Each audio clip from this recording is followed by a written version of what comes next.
Hi, I'm Dani. And I'm Lelo. And we are the Hitchhiking Ghostettes. We're a couple of crazy Disney adults that love to talk about Disney. So we thought, hey, let's make strangers listen to us instead of all the people we know who are sick of us. It was either a podcast or an OnlyFans page of Dani's feet at the Disney parks. So, you're welcome, guys. We're going to share our likes, our dislikes, our experiences, and travel tips with you. And for those of you who are ready to grab some Mickey ears and create your own magical Disney experiences, message us or leave a comment so we can help book your next vacation. And quick disclosure, we will be cursing and swearing, Musketeers, so this is your warning. Yes. So sit back in your dune buggy as our podcast materializes. And don't forget to hurry back. Hey, Disney adults. Welcome to episode 3. Yay. We're back. All right, so I want to do quick little self-corrections from last episode. So there was that fun, morbid conversation about why no one dies in Disney and about how absolutely only a medical doctor can pronounce this. I went and looked it up. So also coroners can. And in some states, and I don't know which states, in some states, there are a few other medical personnel that can do it also. But for the most part, it's medical doctors and coroners. So not that that has anything to do with anything. I just feel the need to correct myself if I find something like that. And I also mistakenly said that Sony owns X-Men, which clearly I got mixed up with Spider-Man. Sony owned Spider-Man. Fox owned X-Men, which was acquired by Disney. So now the X-Men are fully a part of the MCU if they decide to do that. Correct, yes. So, and in her defense, I didn't catch it either, so that's fine. And the only other little tag I wanted to add is last episode I talked about my poly trip, and I totally forgot to mention that we were going back to our room one night, and I stop in my tracks because I see right there in front of me Josh D'Amaro. So I ate at the same restaurant where apparently Josh D'Amaro eats. Yes. She's lucky I wasn't there because we did FaceTime and I could see Josh D'Amaro and I wanted her to get closer to him so I could say something or scream something or get his attention. Lilo's much braver than me. YOLO.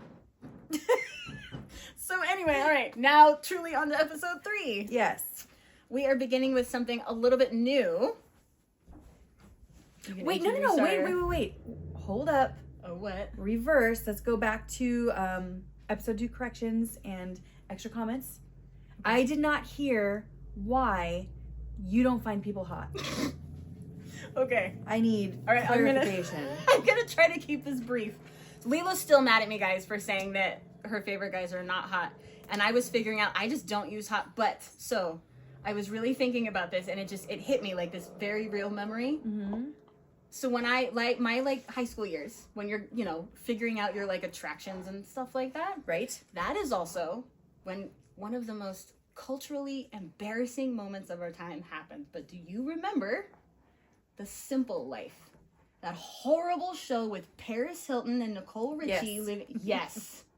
Oh. This show was just the trashiest it ushered in the trashiest television, and Paris Hilton, who I'm gonna get in trouble, who I viscerally hate. Now, I don't know if anyone else saw any, and for the record, I did not watch the show, but this was just one of those shows. It was like Tiger King or Duck Dynasty. You could be living in the woods with no internet or nothing, and somehow you'd still know about this show. It was such a big thing everywhere. It was unavoidable. And Paris Hilton, if you remember... Oh, I know exactly where this is going. Her catchphrase, basically, and the tone, she was, that's hot! She would say it about anything, and she would say it about inanimate objects. It's true. There'd be a pretty chair, and she'd be like, "Oh, it's hot." And I'm like, "What are you even?" So now you're gonna make me hate the word now. So now the word "hot," I have this association between Paris Hilton and the word "hot." Oh. So hot to me is not even a positive thing to say. Okay. So that makes sense. Okay, then that's forgiven. So sexy. I will call someone sexy. Okay. So Chris Hemsworth is incredibly sexy. He's incredibly sexy. Liam is sexier. We're not going there again. I can't have this conversation. I'm still on my Reacher high for the week. We agree on Paul Rudd. Yes, Paul Rudd. Oh, also, you know what I will say? Yummy. Ewan McGregor. Yummy. Yum. Okay, fine. Yes. And I actually do like him as he's getting older, which is awesome. I think he's aging very nicely. Yes. So, okay. Very excited about that. Love me some Ewan. I've got pictures of him all over my house. Oh, Doesn't and I have an eagerly anticipated surprise for Lelo. Yeah, that she really happening? doesn't know. And I'm going to make her wait till the end of the podcast to tell her. So please don't tune out until you see whatever she's Because going to we're going to torture Lelo. I've been trying to get this out of her for like a couple days now. So, why don't you try to forget about it and introduce our new segment? Okay. All right, we are going to do the Ghostette Gazette headlines. We're going to go ahead and share news and fun stuff happening around the world of Disney. So I'll go ahead and I'll hand it over to you because you're starting us off. I'm starting it off? All right. Yeah. Well, over in Epcot, the Flower and Garden Festival is in full bloom. Oh, yeah, that's right. That's what we're going to talk about. Yes. That's going till June 2nd. Yes. Full bloom. And a really exciting thing that's happened over there is at Living with the Land. And one of the last times I was on Living with the Land, it broke down. Oh, no. And it was the first time I had brought my friend, one of my besties with me. It was the first time they were going to be on Living with the Land, her and her husband. It breaks down, but it doesn't even break down in like a fun area. It breaks down in the front of the big screen that's just showing like the insects. Oh, no. We're there for like 30 minutes, and this lady behind us is getting like this. She's all irritated, and she's like, "You need to call," and she said the name of some, I'm assuming, executive. She's like, "Tell him to handle this." Like, what executive is suddenly going to be able to get a hold of Epcot and say, "Listen, Living with the Land is down. Call Iger. I'm stuck on Living make with it the happen." Land. It was so dumb. I was like, I hate when people get all power trippy at Disneyland like that. Call an executive. I know. Like, what? Are you serious, lady? It was crazy. So she's all, also, because pissy of about course, it, there's but no one aware of the fact that the ride has stopped. I know, sure. for It's sure, like- no one. Well, I mean, it is Living with the Land. It's not the busiest ride, so it could have gone unnoticed for a little bit, possibly. But yeah, it was a long time. I like Living with the Land. I do every other part of it except for that stretch. That part's, yeah. And it's like as soon as they leave that house that's clearly from Idaho, the house with the chickens in front of it and stuff. I mean, they like literally stole that from our landscaping. But then as soon as we leave Idaho, we go into the land of the screens, and then right there where those bugs were. I don't like that bug. The one you don't like bugs. I don't like bugs, period. Yeah, it was the like wrong bugs. place for me to be stopped at for 30 minutes. It was ridiculous. So anyway, my friends have like PTSD from being on that ride. And so they won't even go. Like, I wanted to take them for the holiday overlay. They're like, nope, we're good. They don't even want to go. They don't want to see it. It's so sad. So hopefully I'm going to try to get them. Now that this got the princess overlay, hopefully they'll go. Princess overlay. Tell us about the princess overlay. Okay, so it's not technically a princess overlay because it's more like a character overlay, I guess. But what's really cool is when you're on Living with the Land, you're in this cool like boat, and at some point they kind of take you through like all the gardens and the areas where they're actually growing the produce and farming the fish that they're using there in the park in a lot of the restaurants. So, which is really amazing. It's just, I love You that. quite literally see where your food's coming from. Yeah, it's really cool. Yeah, it's a great idea. They're showing you the hydroponics that they're trying over here, and they're doing these like little seedling farms in different places, and super cool. But now when you go through there are little areas, like the area where they're growing the pineapple and stuff. They kind of themed that after Moana. So you see Moana's, her cute little, like her boat. Actually Disney-fying it. Yeah, it's very Disney-fied. Yeah, more than just what is it? Those Mickey heads in the trees that you pass by. Yeah. So this is way cooler. But they have like Moana's, her boat, and then some like the coconut stuff that they would like the coconut bowls and stuff like that they would make, and it looks super cute. yeah, like super super cute over there. And then they've got the Alice in Wonderland overlay where they actually have a tea party set up, which I thought was super cool. I loved that. So what are some of the other ones that? There was a Pooh one, the Rabbit's Garden. Oh, Ariel and Belle. Yes, there was Ariel and Belle. There was the Tangled one. Oh, that like, one was really where cute. like the rocks on the ground were shaped like a painter's palette, and then it had like a lantern and stuff like that. It had an easel and the artwork that she actually did in the movie. Mm-hmm. So that was really really cool. It was really cute. And I'm trying to think. I thought the Ariel one. It was okay. Yeah, It it was a looked little like lackluster. which is depressing because if anyone should have gotten like a lot of fun stuff, it should have been Ariel. I think they could have done a cool job, but anyway, yeah. Here's what it is. It's living with the land. Yeah, it's living with the land. I'm excited it got anything done to it, so right. that's pretty cool. And then what else read? Oh, well, so that's at Walt Disney World. So we're gonna hop over to Disneyland. Yes, it's a big year. So the 70th anniversary, Disneyland, kicks off May 16th. We talked about it a little bit last episode. We mentioned that we're getting a new World of Color show. Paint the Night is returning, super exciting. And then another really cool thing is they're putting in a brand new animatronic of Walt Disney over where they do Great Moments with Mr. Lincoln. Yes. Which I think, really cool. I think this is a really cool, really fun idea because that really so much is in the spirit of Walt himself and the original Disney park. So I think this will be really cool because, I mean, Lincoln, like, that blew people's minds. Yeah. And so now to have, like, now the latest in, like, animatronics and robotics be Walt, who, you know, did so much pioneering, I think. I'm excited. It is kind of shocking we haven't had an animatronic of him yet. That is true, yeah. Yeah. Maybe they were being smart. They really wanted to make sure it was done right. So they really took their time, maybe. I don't know. Because we wouldn't have wanted to see, like, you know, a tacky one. That just makes me think of like the whole Donald Trump. Oh gosh, the Donald Trump slash Hillary Clinton. Yeah, the Hillary Clinton slash Donald Trump debacle. Let's not go too far down that path. Yeah. So 70th anniversary going on. Well, animatronic. Also, Small World is closed down currently for refurbishment. In the Mexico area, they're getting Miguel and Alegre Dante are being added. Mm-hmm. And then, as a lot of people know, Richard Sherman, shortly before he passed away, he wrote and shared with Iger that he had written the third verse. Yeah, the third verse. Small World. Yeah. And it was just so tear-jerking and heartwarming and wonderful. But, so now they have actually added it, or are adding it, to the actual worlds, to the ride. So It's a Small World will debut that verse that Richard Sherman wrote before he died. That was really, really awesome. And it's a beautiful last lyric, or the last verse is really beautiful. So, yeah. So let's see. So, so Lincoln, Small World, and then just some quick closures and refurbs to know about. Guardians of the Galaxy Mission Breakout in California Adventure. That is going down March 10th. Should be back up on the 20th. Indiana Jones in Disneyland is going down March 17th and will be back up on April 24th. And then still closed without a date, or at least that I could find, is Meeting Tinkerbell at Pixie Hollow, Grizzly River Run, and the Art Gallery. Mm-hmm. So those are our main headlines for today.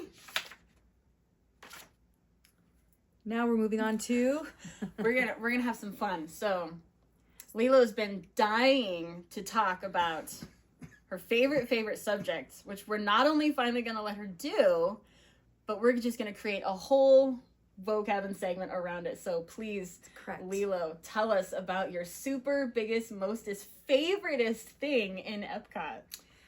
Okay. So, I absolutely loathe with a passion Figment the Dragon. And I know this is going to cause some uproar for some people. For some people who don't like real dragons. Because that's what's happening here. Figment is... Or to have an uninterrupted science lesson. Well, the ride itself is already bad. The fact that I'm constantly being annoyed by someone who... Why is he there? Like, yeah. Do you remember... Hey, Dan, did you ever watch He-Man? He-Man? He-Man, the cartoon? No. Oh, I'm so old. Okay.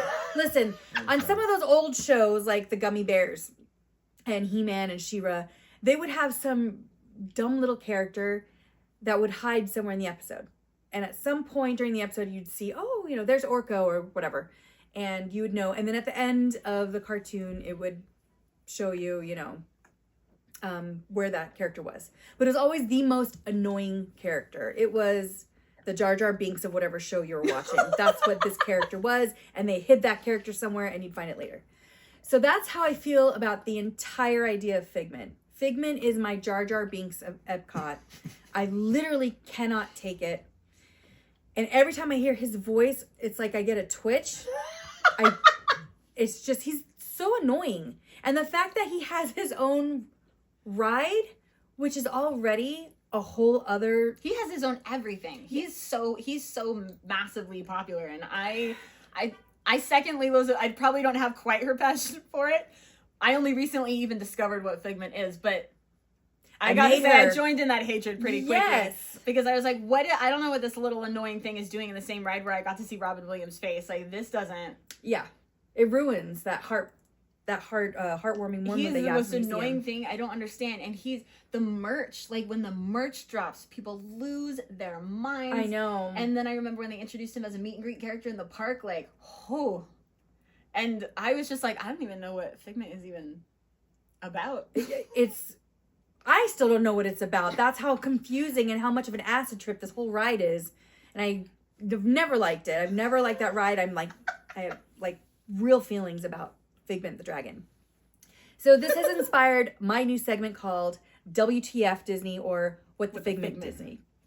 And this is where we're going to ask Disney, hey, what the Figment? Why do you have This is where we're going to go on our rant. Yeah, this is our ranting segment. This is kind of maybe how it'll help us contain them. Yeah. So on our website, WTF means what the Figment, just so you know, in case you see us abbreviating that. But, and on that topic, other than Figment himself, himself, is it a boy? I don't even care. I don't even care. It doesn't matter. Other than that, yeah. What's another what the Figment that we've got on our brains? Because we were discussing a few of them today. Well, I have one. Mm-hmm. So it's partially a what the Figment, but it's also not quite an angry thing. So Star Wars, Father's Day themed Star Wars merch. Mm-hmm. Not everyone is a Vader fan. Some of us are light side people. So wait, just real quick. Let's just go back. I feel like that's going to go off in the other direction, though. Well, I'm just saying, she's not saying she's not a fan of Vader. We all love Vader in our own special way. Well, we're all fans of Vader. As a part of the whole Star Wars, yes, like, I'm a Star Wars fan. My husband and I are Star Wars fans of the whole thing. Mm-hmm. But as far as, like, let's say merch, or if I were to, like, tattoo something, as so many people do, mm-hmm. it wouldn't be Vader. And also, like, so my husband and I have talked about, like, we're light side people, right? So it's, like, it's happened where someone will, like, get us a Star Wars gift, but it'll be, like, Vader themed. And so we're always like, oh, thanks. And then we just wait a couple weeks before we, like, secretly get rid of it because we don't like it. But then Father's Day, I go to buy my husband, like, I'm like, oh, I want to get him something Star Wars for mm-hmm. Father's Day. You can't find Star Wars Father's Day merch that's not Vader's face with I am your father somewhere on it. Can we please have some light side Father's Day merch, please? Chewbacca and Chewie Jr. anniversary stuff. Like, seriously, can we get Chewie some more love? Like, I need some light side stuff that I can get my husband, please. That's fair. Okay, I'm making a personal shopping request. Like a picture of, like, charred Uncle Owen, and then, like, never mind. I'm just saying. But then what it also got me thinking about is and this is something my husband and I have also talked about a lot too, is like even outside of Star Wars. Mm-hmm. It's like there are villains fans. People are super into the I mean, it's getting its own land now. People are so excited. We're adding Villains Land to Magic Kingdom, which does look amazing. Mm-hmm. It does. But as more of I don't even know if I'd say a princess person. I've always been more the animal, like I like Jungle Book, Lady and the Tramp, like those ones kind of. But also, of course, I love the princesses. And we always sort of wondered, what is the mentality behind people that are super, super into the villains? Like, are you rooting for them? Do you want them to win? Do you want the bad guys to die? Like, do you relate to them? I hope it's not that you relate to them. And then I become friends with Lelo, who is a huge Disney villains fan. Mm-hmm. And so now I'm going to get some insight. What is with villains fandom, Lelo? Like, tell me your feelings. Why? There's quite a few different sides to this. In my own personal experience, my love for villains came with age. I know that sounds awful, but it is true. Because I was also a princess girl growing up. Aurora, still my favorite. I really love Maleficent, but I do love Aurora. She's my, you knew that. Cinderella, my second favorite. Like, I loved the princesses. And I think with age and heartbreak, and worldly experiences, bitterness, the loss of collagen in your skin, you start to kind of get where the villains are coming from. You're like, yeah, you are a little 16-year-old brat. And I really am kind of annoyed by your attitude. And I've been here 3 times as long on this earth. I'm the one that's worked hard to get to this spot. And just because you come in and you're 16, you've got great skin and you're cute, you're going to take it all away from me? You get it. Hold on. In some cases. I'm sorry, which one of the villains would you say worked hard? Because I kind of feel like most of them are on their thing to pretty much avoid doing any actual work or good. Ursula clearly did a lot of work because there was a lot of those little weeds growing around her or whatever those things were. She had a lot of them. She screwed over a lot of more people. She sure did. She did. She screwed over a lot. Her marketing team is really good. Cruella DeVille was going after 100 puppies. That's a lot of work. No, but she just sent Horace and Jasper. She didn't even do any of the work. She literally had them go do it. Told them had to hire. You know why? She worked smarter, not harder. Again, an attribute with age. Girl boss. That's right. Oh my. Good job, Cruella. That's what. Actually, all the villains with their sidekicks. You notice how the princesses won't have a sidekick necessarily, but the villains always do because the villains with age have realized you make someone else do the dirty work. I got this age because I realized doing the dirty work myself gets old. So you make someone else do it. It's just, So when you're watching a smart movie, businesswoman. Is Meryl Streep your favorite in Devil Wears Prada? Meryl Streep. I understood Meryl Streep. Shit. I did. I did love everything about that movie. So when you're watching, Sleeping Beauty, are you rooting for Maleficent to win? Do you want her to defeat the prince and keep Aurora asleep forever? Definitely not. No. But see, this is where... Did you ever see The Black Cauldron? No, but pieces and parts. Okay. So no. It was pretty dark. But so the Horned King is the kind of villain I didn't like. Dark, no personality. I think the villains...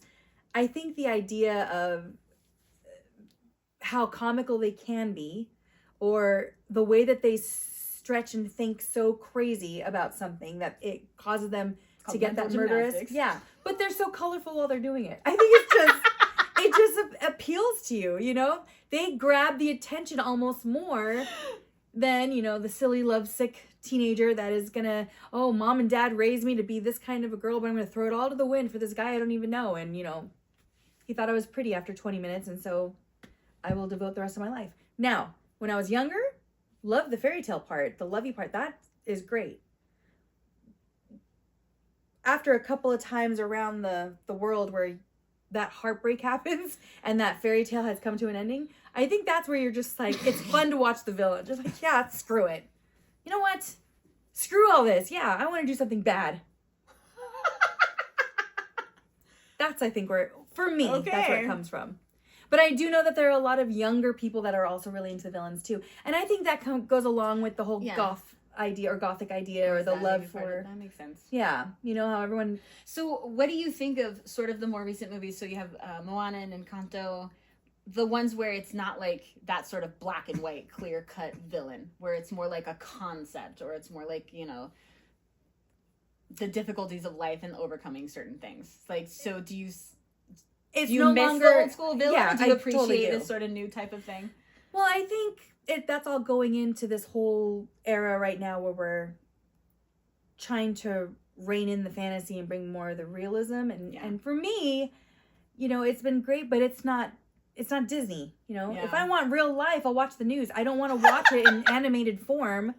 I saw this meme that was one of those 2-part memes, and it had older Disney movies, and then it had the newer Disney movies, and on top it said old Disney movies, your parents are dead and you have to fight a villain. New Disney movies, your parents are alive and you have to deal with their crap. Yeah. Family dysfunction. That's what all the new Disney movies have been about. Look, I don't need to watch animation on that. We've all experienced that in real life. I'm not trying to escape into a movie and find myself in the exact same situation. Encanto, I felt personally victimized. it's like they went right after me with that movie. I was like, listen, I don't need my whole life story out for everybody to see. But Encanto, yeah, that struck a chord. Big time. I think anyone, honestly, that has a large family, that definitely struck a chord for. But that didn't have a clear-cut villain, unless Abuela was the villain. Yeah. Which is awful. I mean, and I think it was, because there was no villain, but it was just sort of this family, figuring out where they kind of lost sight of things and having to figure out how to come back. Which is great. Together. But you notice that the movies without the villains are the ones that don't seem as popular. That's true, but it makes me sad. Yeah. It kind of makes... I know. But what about... But there's Moana, right? And because the villain, there was Taka, but was also Te-Fiti. So it wasn't like... It was, again, sort of this duality concept of, rather than, just this black and white villain like Gaston. Mm-hmm. And then Moana 2 had the clear-cut villain. Right. That also means we haven't seen a falling death in a while. Did you ever know? Dan and I were talking about, did you ever notice? Like, that's how every villain dies. Yes, They always fall to their death. And it was like, why is it always that? And I was like, because they're definitely 100% indisputably dead, but they don't have to show you a dead body. No dead body, no blood, no nothing. Yeah. But yeah, it's like Gaston, Frollo, like Clayton, like so many of them. Clayton was actually the one that for me was the closest to seeing a dead body because you see the shadow. I was like, what? I thought that was very progressive Disney. Yeah. Wow. It's true. That was actually pretty shocking. I remember Hunchback Frollo falls down into the flame Hunchback lava. That was like it was a dark movie. I was like, we're also like, one that like as a kid you miss a lot of the, or maybe me because I wasn't in that world, but you miss a lot of the religious like darkness in it. Because I remember watching Hunchback as an adult and catching all the things that just went right over my head as a kid. Religious, like, well, religion. They're going after you. Catholics, sexual harassment. Oh yeah, sexual harassment. Oh, and for real. When Frollo goes up there and he tells Quasimodo, "We're gonna review your alphabet now," and he's like, and like all of the words, and I remember all of them, but it was like abomination, blasphemy. What was C? I don't remember. D was damnation, but it was like all these just like basically burn in hell words. Like I think C was like conviction or something. Probably, yeah. But I was just like, meaningless as a kid because none of that even was a part of my world. But like, then as an adult, when I started really more understanding like Notre Dame being the church and Frollo's position in the church, and then also at that time your church position also being like your city position, and, and all the weird. It was a very dark movie. Yeah, very dark. Yes, genocide. It also had Demi Moore's voice as Esmeralda. Did. And Mel Gibson was Phoebus. No, Kevin Kline. No. Oh, Mel Gibson was John Smith in Pocahontas. I'm sorry. Yep. Sorry, everyone. That's okay. Yes, you're right. Yep. Yep, Kevin Kline. Yes. And then, let me think. What else What were we going to rant about? Yeah. Because I was like, I know we're not done with What the Figment. Well, we had a lot of them. Magicband Plus. What did we learn with your daughter's Magicband? Yeah. So Magicbands Plus, the $50 ones that are really expensive that come with their own charger because they're supposed to be so reusable. Rechargeable. Yeah. So we found out the hard way after we had, my daughter had a bunch of Magic Plus bands at home. A bunch because she collected a couple of them on one trip. Because that's what we do. Yeah. And they're still cute. But still, she brings it back with her. Hers isn't working. And then the cast member ended up telling her that apparently those only hold a charge for about 1.5 years or so. Yeah. But then they're completely done. Yeah. They're not rechargeable, nothing. They kind of drop down to a regular Magic they basically band. Devolve into like the Gen 1 and 2 Magic Bands. But then those die after 1.5 years to 2 years. So Magicband Plus, not truly really reusable. Yeah. Charger's kind of a... This upset me. This upset me a lot. Because that was supposed to be like... Now we don't necessarily have to always buy a new Magic Band. Also, it's far less wasteful. So then to find out that they're pretty much just as disposable. They're just new bracelets. And they're expensive. Very expensive. Yeah. And I also hate that every single one always comes with a new charger. Like, I have a charger. The charger's the same. Stop wasting. Especially if I'm not going to need this many chargers because it's going to die anyway. It's not going to work anymore. So they should have just, they should just buy, like, they should have an option. Starter band with the charger, or then just the band changes if you want a different band. But they were going into Apple Watch territory, I guess. I don't know. But you know what was really making everyone mad is Snow White. What are we thinking about Snow White? Okay, listen. Here's the deal. As a woman of Latin heritage, I don't like Snow White. I don't like her at all. I actually didn't. She's also not my Maria. She was not right for West Side Story. I have feelings. But I don't care about all this stuff you guys are saying about how you're changing up to the plot to modernize it and basically ruin what I love about Snow White. I mean, that already was annoying. But the casting of her, and then I saw a trailer where they're trying to make it seem like they're saying the reason she was called Snow White is not because of the color of her skin, but because it reminded her parents of the day she was born. For real. I mean, that's like the dumbest thing. I was like, that's super lame. That's you guys just trying to change up the fact that you know that you didn't get the right person for this role. There's nothing wrong with having a character named Snow White who is named for the color of her skin. Leave her alone. I mean, you don't need to whitewash Pocahontas. Pocahontas was Indian. That's the whole idea of her story. Snow White, her whole story was that she was fair, she was beautiful, she had the light skin, she was white. She's German. That's okay, yeah. She's German. Let the Germans have something positive, right? Give them Snow White for crying out loud, you guys. Well, they have Tangled. They have, oh yeah, that's true, they have Tangled. It's just, come on, Jeez Louise. It does look so awful. Mm-hmm. So awful. Well, and they cast Gal Gadot as the evil queen, who's supposed to be ugly. And Gal Gadot's one of the 3 most beautiful humans that ever walked the planet. Yeah. Who are the other 2? Ooh, that's tough. Selma Hayek. Mm-hmm. I might have to think about it. Those 2 are good. Maybe Scarlett Johansson? Yeah? Maybe Charlize Theron? Yeah. I don't know. There's so many. I love some Sandra Bullock, too. I just watched Miss Congeniality. Yes. Love her. Okay. But anyway, Gal Gadot, way too beautiful to be the person in the mirror jealous of someone else.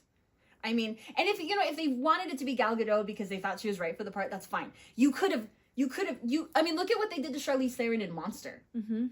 You could have uglied up Gal Gadot. Speaking of Charlize Theron, she's the other one that played the evil queen that was going to be jealous of someone. That's right! Yeah, and I'm like, she was beautiful too, and Kristen Stewart, I'm sorry. You're not Charlize. Are you kidding me? Like, you guys, yeah. Really, really think you're trying to get us on your side. We want to agree with your story. And you got to cast right. Yeah, do not tell me. To be ugly. I know. Well, no. But I mean, don't tell me that less pretty. Rachel Ziegler is better looking than Gal Gadot. Not even close. No. Now, Jenny Ortega is really pretty. They could have made her, but she still isn't a Gal Gadot, but she's pretty. I think she's cute. If you're going to go with a Latin Snow White for some stupid reason, well then, get a really, really, really pretty Hispanic girl. But, well, and then there was all the upstir too over the dwarves. Because remember, very originally, yeah, it wasn't going to be dwarves. It was going to be other mythological creatures. Yeah. And then, the uproar to that. And because there was that whole thing, too, where people were saying, you're taking jobs from little people, actors. That's 7 jobs that should have gone. And so then... Well, then you had some little people saying, we would want the jobs. And then other little people saying, they should be something else. We're tired of playing dwarves. Peter Dinklage has been very outspoken about... He criticizes other little people for taking roles where that's an element of it. He's very much trying to just be no, our roles should literally just be the same as everybody else's, and everyone's kind of you played an imp. What are you talking about right now? Also, not all of us have your status and privilege. Some of us are just doing what we got to do. So I don't know. Yeah, you're taking the words out of my mouth. The one little person that is hit the stratosphere in acting is going to tell all the other ones who have been trying and working just as long and as hard as him to get their breakthrough, and they haven't been able to get it because he keeps taking that role, and that they should be picky about that. Yeah, roles. And here's a role for 7 of them. Yeah, and you're gonna give them crap and then make them feel bad about taking the role. It's easy for you to say once you've already hit the big time. How many more? Yeah, Tyrion Lannister chances are people gonna get? Yeah. It's kind of I hate when celebrities come out and they say things like, do what you're passionate about. Don't do something that you don't love. Follow your dreams. All of these things. And I'm just Yeah, that's a nice sentiment from someone who got lucky or is already rich. Some of us out here have bills to pay. You know, I it's miss hard the to days. take sometimes. It's very hard. I miss the days when we didn't have social media, so we didn't have so much exposure to these celebrities. I like my secrets. I want to fantasize about you guys. You know, I don't want to know all about it. I don't want to know. Mel Gibson, I grew up, he was one of the most beautiful men I'd ever seen in my life. And then we find out he's one of the most racist people on the planet. Well, yeah, I was like, you know what? If you're not in a movie, I don't want to hear your voice because it's going to ruin everything. Mel Gibson, gorgeous Australian actor, that's where I want to leave it. You know? True. I'll leave it there. I'm happy to. The horrible, like, obsessive culture around celebrities, like people obsessing over their lives and needing to know all of their personal stuff and everything. Because, I mean, and I think it's a weird, like, you know, I mean, which it's hard to sort of place fault, right? Because, like, we can be irritated with the celebrities for behaving the way that they do and instigating some of it, but at the same time, we're the ones that are putting them in a bad like, status. there's an audience for it. Mm-hmm. I mean, the demand for gossip magazines and Entertainment Tonight and all of these things are, you know, they're a big deal. People want it. And so that creates paparazzi type jobs and stuff like that. Because it's true. It's kind of like, I feel like the celebrities I respect the most are the ones that I literally know the least about. They're the ones that they do their movies, they promote their movies, they go away and live their lives. Yeah. I love Anna Kendrick. And she's sarcastic, which I love. And she keeps things light, but she doesn't get too deeply involved in anything. And I like that about her. And Adam Sandler. And, for sure, he's always been so protective of he doesn't talk about his personal life. He doesn't talk about he keeps his kids out of spotlight and everything. Like, I've always really respected that. Yeah. And I assume it cannot be easy because you must just be inundated and bombarded constantly with people trying to get you to do something or say something or whatever it is. That goes back to when we were talking about Anne Hathaway. Yeah. Yeah. Yeah. Because it's like, oh, just expect to be swarmed all the time. Like, yeah. I mean, the rest of us only have jobs that are 8 hours, 9 hours a day. So let the actors have 8 or 9 hours where they're working and then give them a break and let them sleep. You know? That's tough to be living in the limelight 24 hours a day. I don't want anyone knowing what I look like at 3 o'clock in the morning or what I'm saying or what I'm thinking or how many times I've visited the bathroom. Put my house on a map. Yeah. For tourism. Are you serious? No way. And I can't imagine having to deal with that all the time. And then you're having people, you don't get to sleep because people are constantly invading your privacy. And then you've got people saying, oh, she doesn't look like she slept in weeks. She looks terrible. Or, you know, they talk about your eating habits or whatever. They just tear you apart. Yeah. It's like, I feel like celebrities are in a constant state of probably just like damned if you do, damned if you don't. Like, I imagine that must just be such a big part of your life if you're like a big person in the entertainment industry. Yeah. So then what happens? They shut themselves in. Yeah. They become crazy, weird hermits.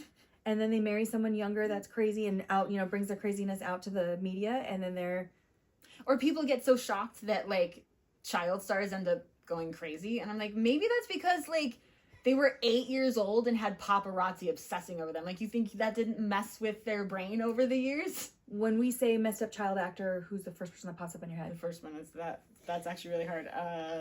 There's so many. Lindsay Lohan. Okay. There was that big deal over, did you ever watch Home Improvement? Yeah. There was the youngest kid, the little one that played Mark. Oh, yeah, the one that he married someone much older, right? I don't know. But there was this big thing about him because, like, his parents, so in the 90s, I mean, like, I've learned a lot about movie sets in the 90s, and there's some bad shit going on. But anyway, basically, like, he turned 18, and that's when he was supposed to, like, get his money from all those years on Tool Time and the other things he had done. And his parents had basically taken all of his money, and then, you know, they claimed it under some weird thing about, like, they were, like, his managers or whatever they said or did to basically steal their child's money. Mm-hmm. They never, you know, worked for it or did anything. So, but he sued them, and it was a big deal. And it was actually one of the major points that changed now how child actors are paid. Oh, really? Yes. And, like, how money has to be, like, handled and held. And the parents, like, do, like, I think they sort of decided that depending on the situation, like, parents can be entitled to a cut because, you know, they do say that, like, if you are a parent of a child actor who is actively working, like, you're not working because it's like you're driving them everywhere here and there, and like there's so many demands on their time, but a demand on your 10-year-old's time is a demand on your time. Like, they're not taking care of themselves, right? Mm-hmm. So there's some of that being acknowledged where like that in effect can be a job, mm-hmm. and you need money because you literally can't work a different job, right? So there is that, mm-hmm. but still it's their job. They're the actor. They're the ones doing all these things, and they get their pay, and so it now there's like all kinds of different rules and ways that child actors' money is handled. Well, that's good. So they're not getting exploited. That's good, but that's crazy. Yeah. The first kid I think of is Corey Feldman. Like, which one was Corey Feldman? He was from The Goonies, Gremlins. I didn't know. Yeah, you'll have to Google him. Okay. He's kind of lost it a little bit, but he was one of the kids that he grew up with Michael Jackson, and you know how everyone was saying that Michael Jackson. Well, he claims stuff like that didn't happen with Michael Jackson, I guess. Okay. But stuff happened with other people. Like he has been through all of it. It's just like I haven't seen much on him lately, but I know like I saw like a snippet of a show that he was on where it was kind of like wife swap. Weird. But he has like a bunch of women they're like his angels, and they live with him, and I don't know, like it was almost like his own Playboy bunny wannabe type of thing, except it's Corey Feldman. Weird. Yeah. Macaulay Culkin kind of went off the deep end for a bit. Mm-hmm. I think he reined it back in though. He did. He's on a totally really weird note on Macaulay Culkin's appearance. Yeah. Is it me or does he look like Mikhail Baryshnikov? The dancer. Do you know who that is? The ballet dancer? And also I haven't seen Macaulay Culkin, and last like footage I saw of him was when he got his Hollywood star, which I think was just maybe like a year ago or something. It was pretty recent. Oh, okay. It was a really cute thing. Like his wife was there, and who I didn't know. Yeah, she was Sweet Life of Zack and Cody. Mm-hmm. She was she's on a new show now too. And Moira, Catherine O'Hara, his Home Alone mom. Aww. She was there at the ceremony. It was really John cute. Hurt, the dad, he passed away, right? That's why he probably isn't there. Actually had forgotten. Yeah. Michelle Trachtenberg. Oh yes. Yep. I feel like we need to say how sad we are about Michelle Trachtenberg. Yeah. I've been following Michelle Trachtenberg since Harriet the Spy, mm-hmm. Ice Princess, of course Buffy, which like my other fandom besides Disney. I'm obsessed with Buffy the Vampire Slayer. Obsessed, have been forever. And so I loved her in 17 again and in Eurotrip. Eurotrip, that's right. She was so cute. Now, I didn't watch it, but Gossip Girl, that was a really big deal. Yeah. You know, I actually just started watching that now. I think, I don't know why, because I'm not supposed to be supporting one of the lead actors, she who I will not name. She's my new Lady Voldemort, but... Oh, okay. Yeah, she's in it. I'm upset about the whole situation. However, I have started watching it. It's pretty good. Yes. Back to Michelle Trachtenberg. So... Yes. That was very, very sad to hear. That's... So young. It's crazy. So young. And they didn't get her, and I know that it was a big deal because they weren't able to add her to the Oscars in memoriam. Oh. But they were able to get Gene Hackman in there. Oh. So people were upset about that, but yeah. And I'm sad about Gene Hackman too. Yes. That's a crazy one. I think about her mom found her, and I just can't even imagine. Yeah. So we're thinking about you, Michelle Trachtenberg. Yes. Rest in peace. So sad. Where are we at time-wise? Well, I don't know because we didn't even talk about our tiki tip. That's right. Okay. 42 minutes. To go. Wow. No, that's it. How far in you are. Okay. See, not bad. Yeah. Yeah. Okay. All right. Well, then starting with our tiki tips. Tiki tips. Yeah. So our tiki tips are basically going to be our tips and tricks and what not to do when you are at the parks or doing anything Disney, Universal Studios related. This will be the part where we actually try to be helpful. Yes. Instead of ranting and raving, we're going to be helpful.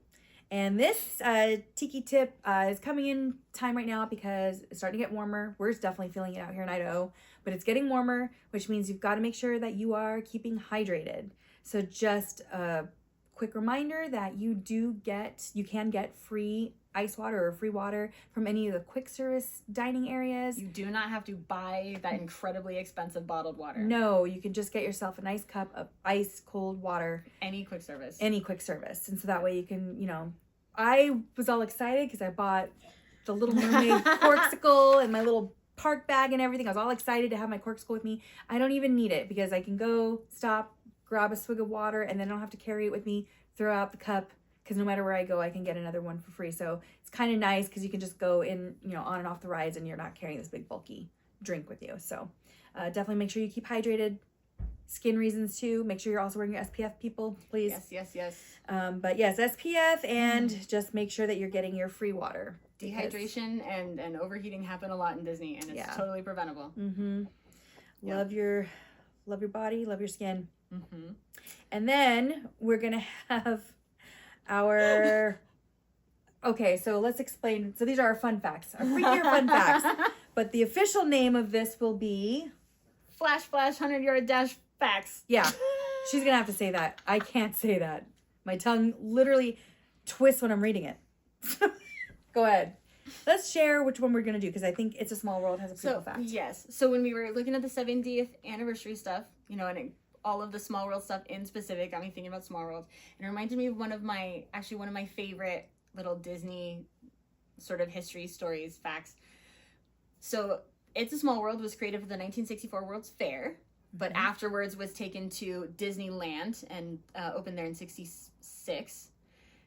But as part of the ceremony, when they opened it up to the public, Walt invited children from like various countries around the world, not only to come to the opening of Small World, but to bring a container of water with them from a local waterway of some kind, and then gathered them at the opening, and they all poured that water into the Small World River, so that there really was water from all around the world in the Small World water. I think that is so awesome. That's so fun. And I was telling her, I was like, we should look up and see if we could actually find any of people, you know, That'd be amazing. those kids that were able to pour the water in. Like, you know, does anyone know any of them? Or seriously, if anyone has any leads on that, that'd be so cool if we could interview someone that did that. But they need proof. That's yes.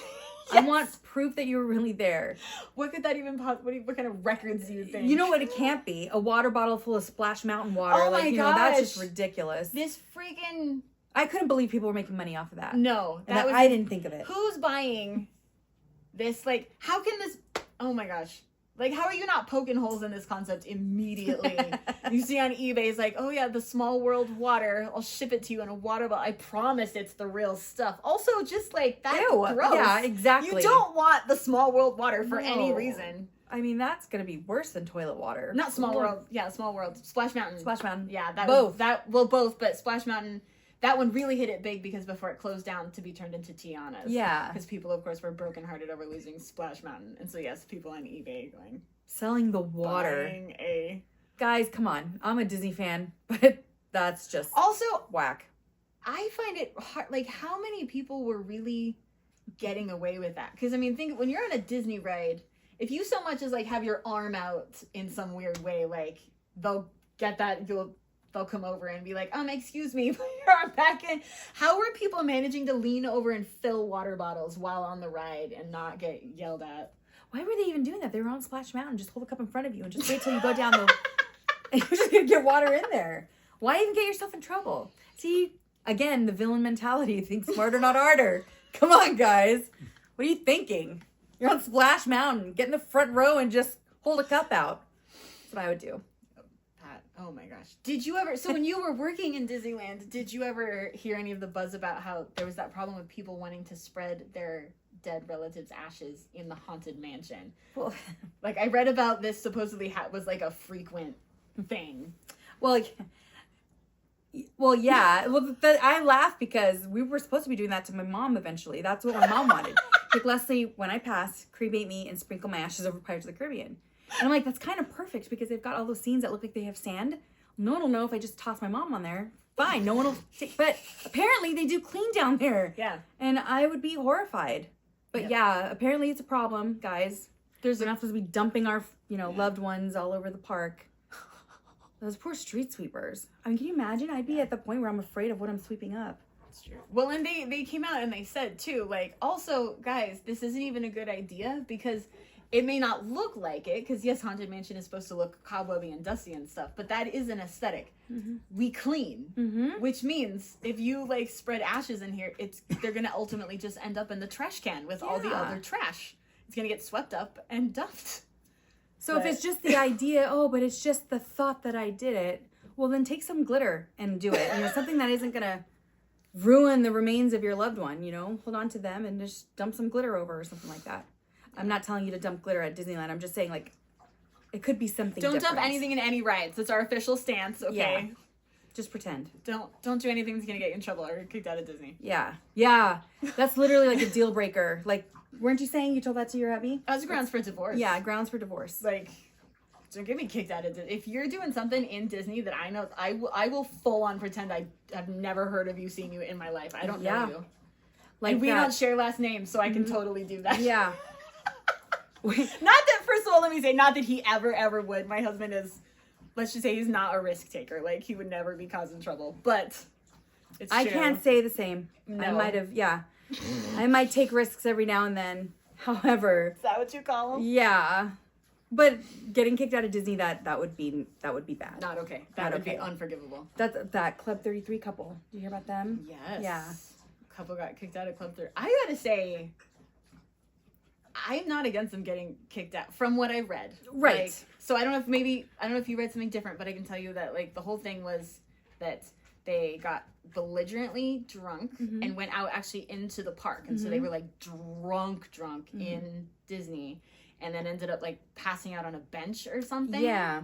And this is obviously very disorderly conduct. And there's also, when you're a member of Club 33, you have a contract. You have like a code of conduct contract. Yeah. So you know the things that you are not allowed to do or will get you kicked out of the club. I know. And this was absolutely completely one of those things that you agree not to do. And then when you also add the fact that the waiting list to get into Club 33 is massive.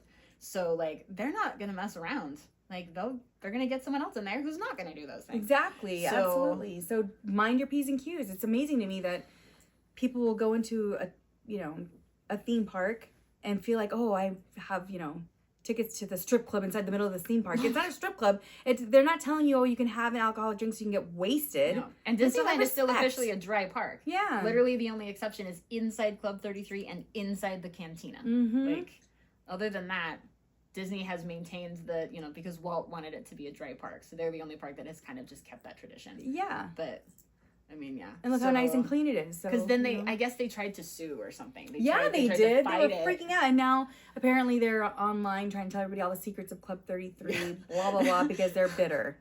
But I don't understand how this was supposed to... All they've done is make Club 33 look awesome. Yeah. They've just gone out there and listed all the perks and benefits you get as a Club 33 member. They just added more people to the list. That's not bad publicity for Club 33. That's just bad publicity for you. Yeah.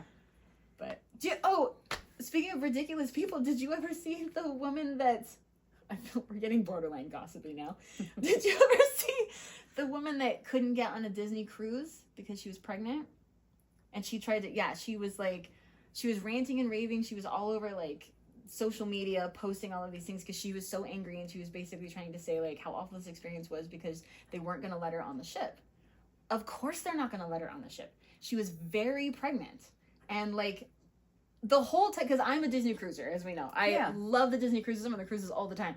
Like, I don't know how you miss that particular piece of information. It's not exactly hidden.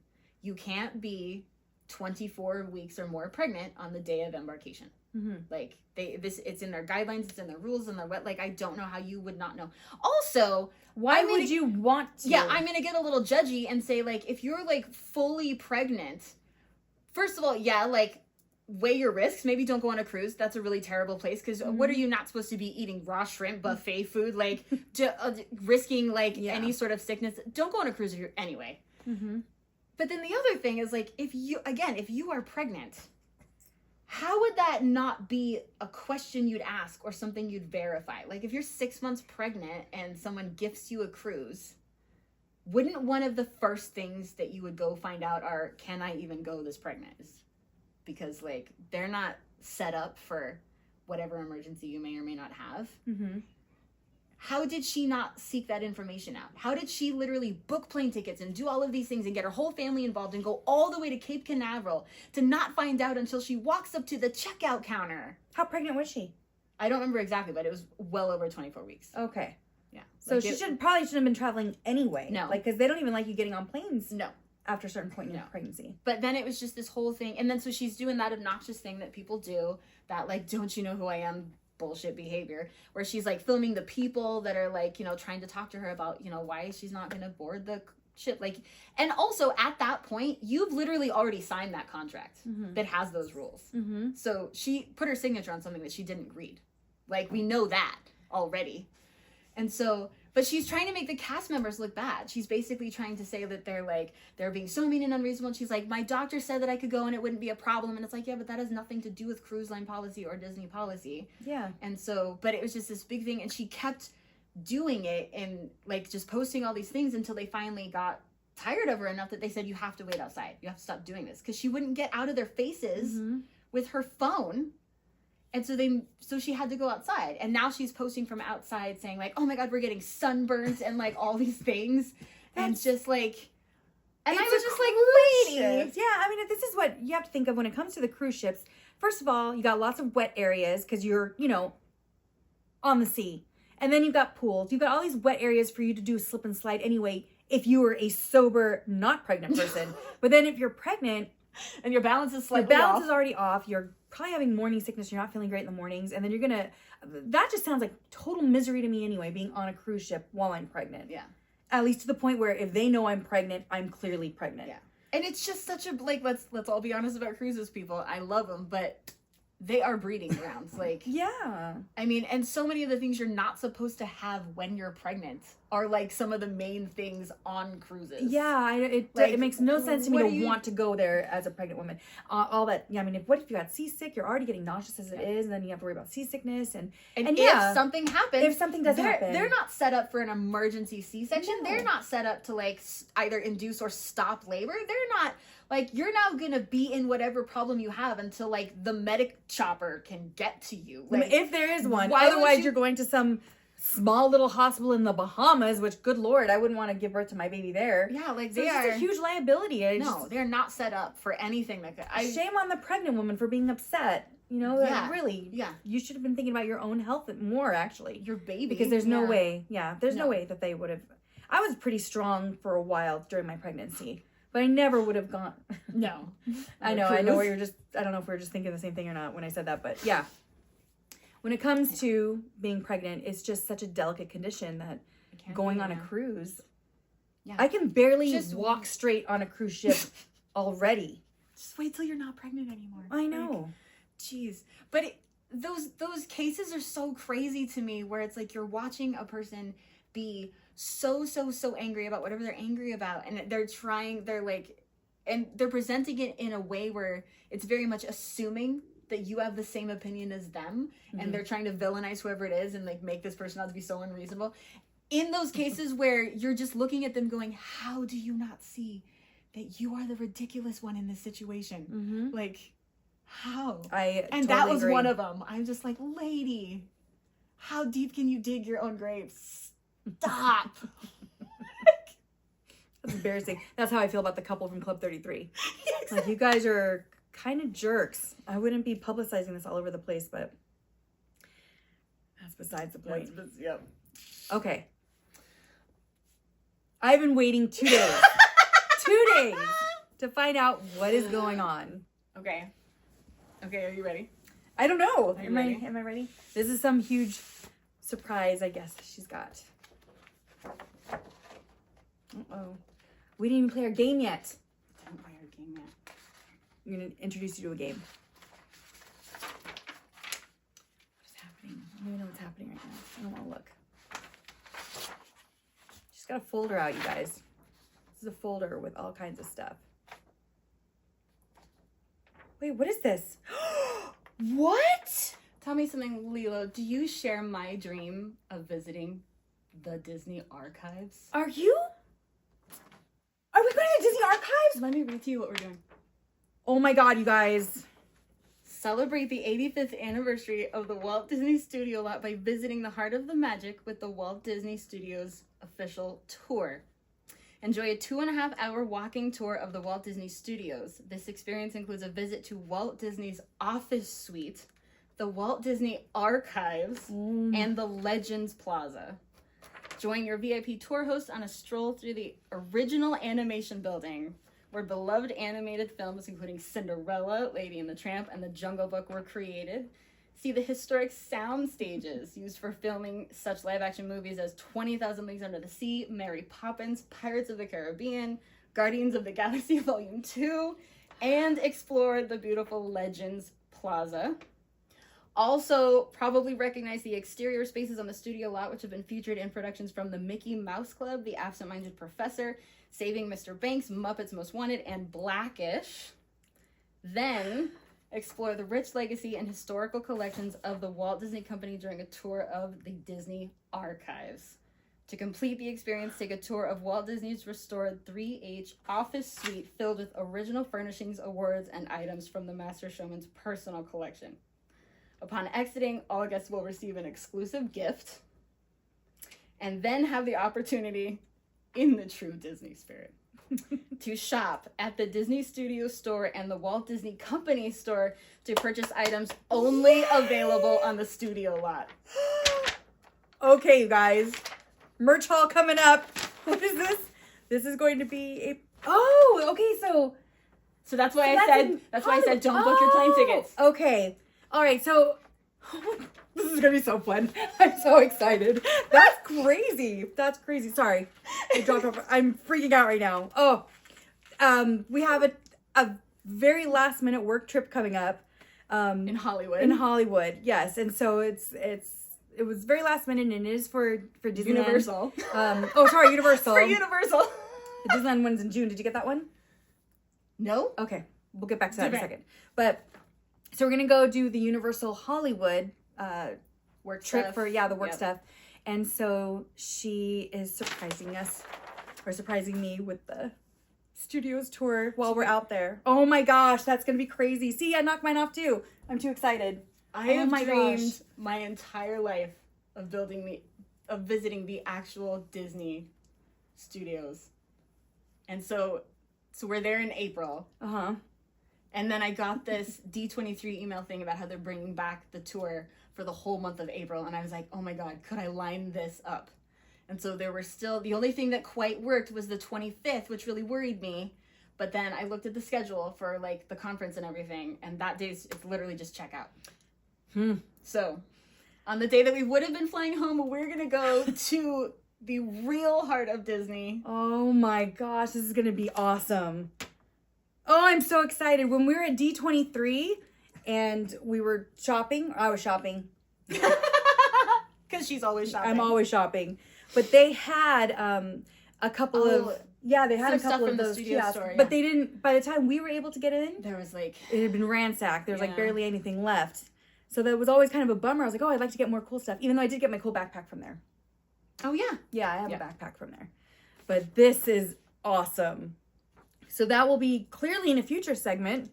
That's going to be awesome. I'm sorry, I'm saying awesome so much, but I'm going to cry right the now. whole time, just so you know. I'm going to get it all on video. We're going to step on that lot, and I'm just going to fall to pieces. When I see that building with the 7 dwarves, I'll just fall to my knees. Like, don't even... So I'm trying not to cry right now. Well, when I was hired on and I had to first go to do all the HR stuff working for Disney, we walked up to a building that also had all that done on the outside, and it was like next level walking onto that area. It was amazing. I'm wondering, I think it actually was that building, but I want to double check. Oh, I'm so excited. That's going to be amazing. So yeah, definitely a segment that you will be seeing. I can't wait. We'll have to TikTok and merch haul and everything from there. So, we have TikTok now. So TikTok, YouTube, and Instagram. So definitely, and Facebook. So check us out. It'd be awesome. Several trips have popped up on our calendar just even since the last recording. Yes, we have a problem. Crazy. Big problem. But it's really exciting because we get to bring more information back to you guys, which will be a lot of fun. We'll be able to definitely take some pictures and some videos to show you guys what everything looks like and inside the archives. I cannot believe it. This is going to be amazing. So, and I know we're finishing up some videos to post as well, so we can show you guys.